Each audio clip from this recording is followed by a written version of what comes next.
সঙ্গীত দুনিয়ার ইতিহাসে যেসব নাম কখনো ম্লান হয় না, মাইকেল জ্যাকসন তাদের শীর্ষে। আর সেই কিংবদন্তির জীবন নিয়ে নির্মিত বায়োপিক মাইকেল মুক্তির আগেই তুমুল আলোচনার জন্ম দিয়েছে। টিজারের পর এবার নতুন ট্রেলার প্রকাশ পেতেই বিশ্বজুড়ে আবারও শুরু হয়েছে উন্মাদনা।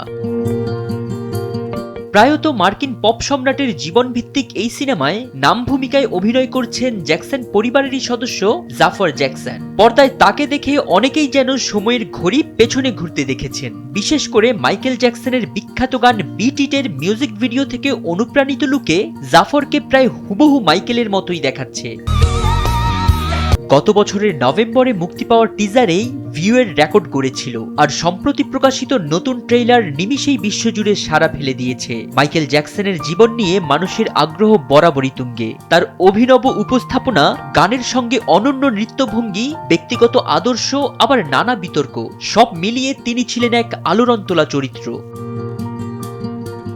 মাত্র 50 বছর বয়সে নিভে যায় বিংশ শতাব্দীর এই সঙ্গীত কিংবদন্তির জীবন প্রদীপ। তার উত্থান, সংগ্রাম, সৃজনশীল বিস্ফোরণ এবং ব্যক্তিগত জীবনের অজানা দিকগুলোই তুলে ধরা হবে এই বায়োপিকে। সিনেমাটি পরিচালনা করছেন অ্যান্টনি ফুকো।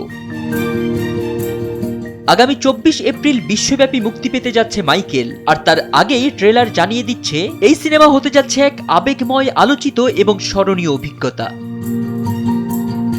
ফরিদ উদ্দিন মোহাম্মদ, সময়ের আলো।